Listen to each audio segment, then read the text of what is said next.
Today we're going to be multiplying by multiples of 10, but this time we're only going to be using the numbers.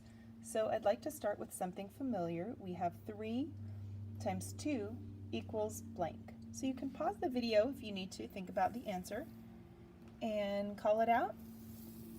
Did you say 6? You got it. Okay, now what if instead of 3 times 2, we have 30 times 2?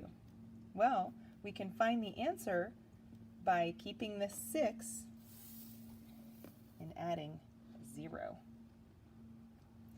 So 30 times 2 equals 60. Let's try another one.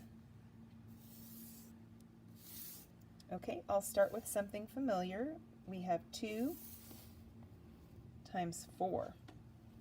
And again, you can pause the video if you need to. What does it equal? Did you say 8? Nice. Okay, now we're going to, instead of 2 times 4, we're going to say 20. Oh, and that's got something on it there. 20 times 4 equals, and we can keep this 8 and just add a 0. 20 times 4 equals 80.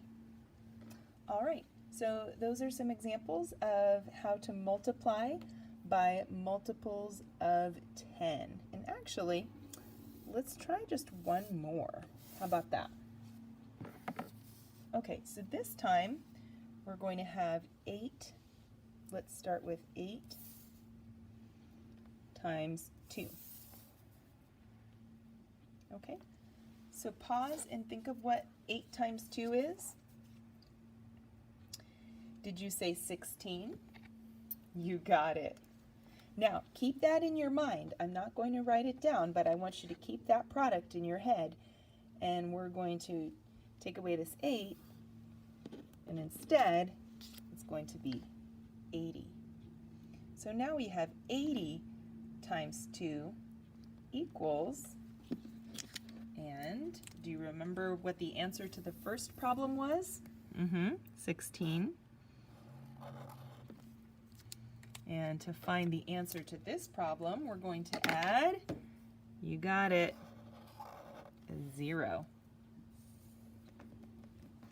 80 times 2 equals 160. All right, friends, see you next time.